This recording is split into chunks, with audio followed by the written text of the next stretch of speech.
when I think of what Hizmet is about and what I've come to know in that movement and what I've seen through Niagara, it's all about love. It's not about anything else.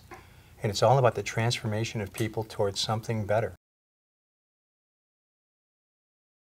Hizmet, when I was beginning my tenure as principal of Chicago High School,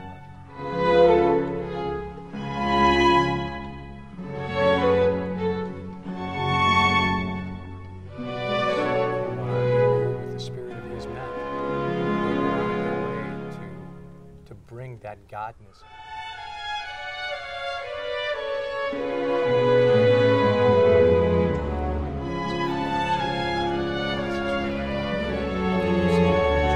So I replied, as it turned out, I was the only principal who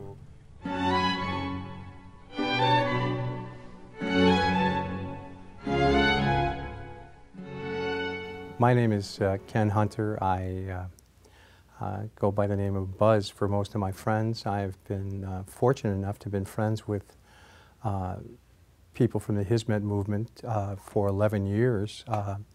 I met them in September of 2003, and it's the beginning of a relationship I am proud to be a part of. The Hizmet movement is connected spiritually, psychologically, philosophically to the teachings of Mr. Fethullah Gulen.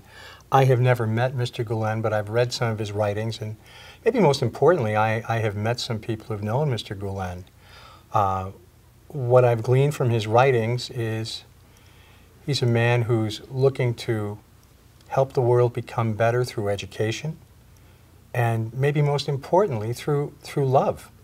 One of the passages I read in a book of his, he was talking about where the battle for good and evil is, and he said when we talk about apocalyptic events, that apocalyptic event occurs in the hearts of men and women every moment of every day, where we have a choice to do evil or to do good, where we have a choice to love or not. I went into teaching a long time ago because I thought it would help save the world. As I've read Mr. Gulen, he believes that teaching is the greatest of all occupations. He believes that education is the power to transform. In my graduate studies, I ran across a gentleman named John Dewey who believed that education is the vital force to renew not only individuals, but to renew community. And as I come to know Mr. Gulen and the Hizmet movement, I see everything about that movement concerned with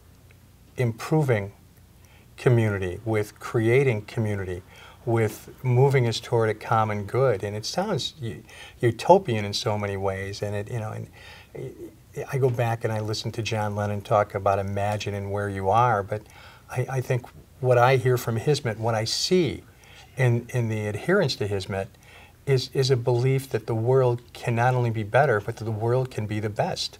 And again, going back to my tradition, that's really what the end time is supposed to be about.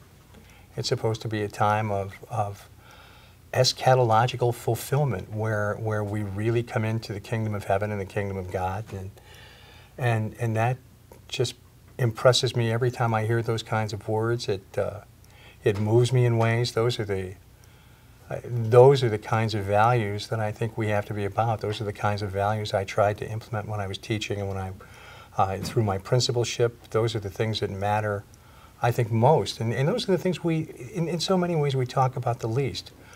But putting love into the world, putting love into practice, making love not just a noun, but making love a verb. What a wonderful thing, because that affects community, that changes, that transforms. I know by the people who have loved me, and that can start with family, but also with really good friends. I know that their love has transformed me and made me better. When I think of what Hizmet is about and what I've come to know in that movement and what I've seen through Niagara, it's all about love. It's not about anything else. And it's all about the transformation of people towards something better. And that transformation doesn't begin by intruding on other people's lives. That transformation begins within.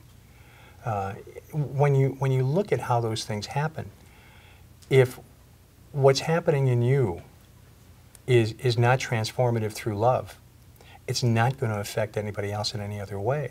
So as I understand the Hizmet movement, the first thing that happens is a a growth, a growing, a becoming of the individual that leads him, her out into the world to affect community, to create community, to create essentially a neighborhood of love, and that is really important, especially now. Throughout most of my teaching career, I was teaching either the Judeo-Christian scriptures or world religions. And my weakest area had been in Islam. I knew the Far Eastern religions very, very well. I was more than conversant with Judaism and Christianity and the different sects of Christianity, but I had a weakness in Islam.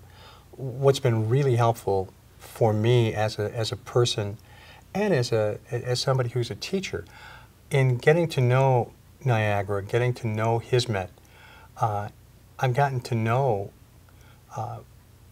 the beauty of Islam, the wondrousness and the kindness and the general level of peacefulness and goodwill that's embodied in that religion.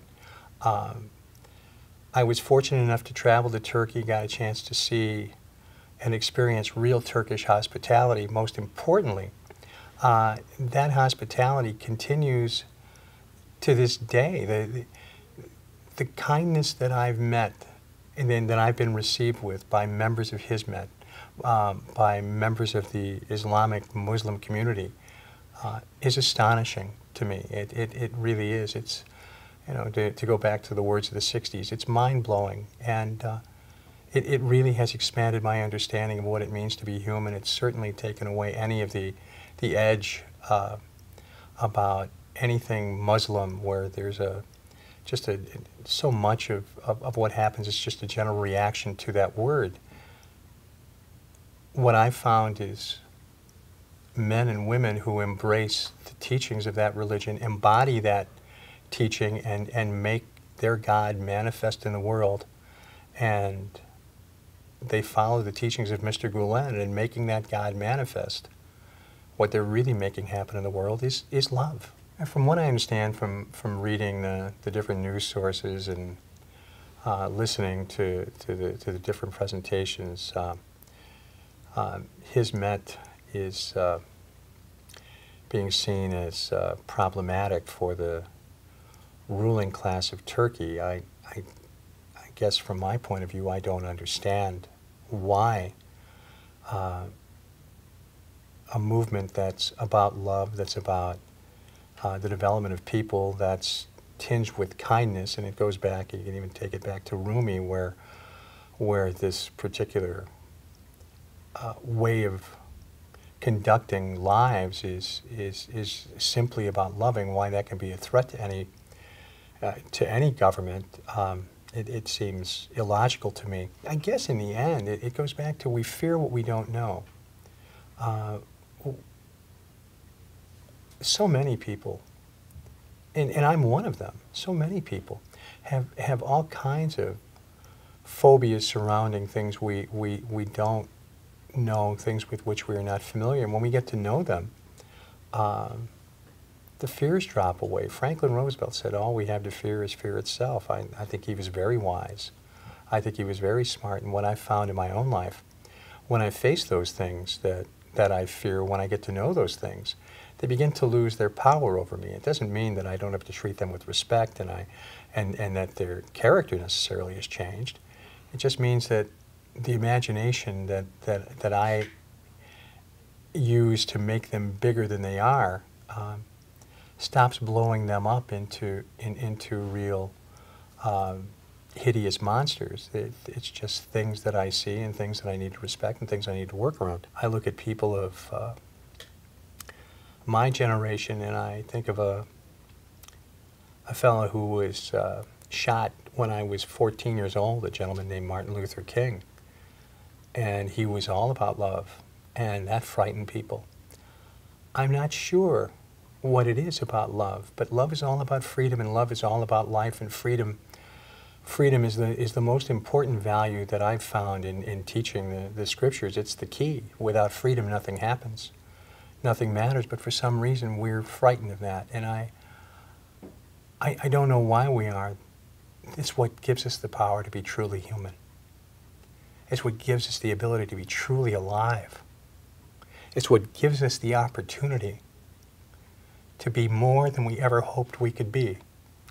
And being frightened of that, I guess I can understand that. But once we face it, and once we get to know it, and once we get to see it really in action, I can't think of anything that we should embrace more fervently, more ardently, and more courageously than love. So whatever's going on in Turkey, I understand, because I saw some of that go on in the United States growing up. When faced with love, we responded badly.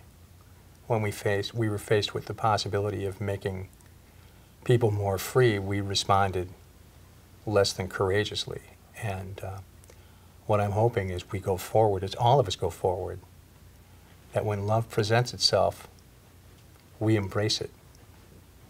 We face the fears that are within us and step out of ourselves and become what we could be.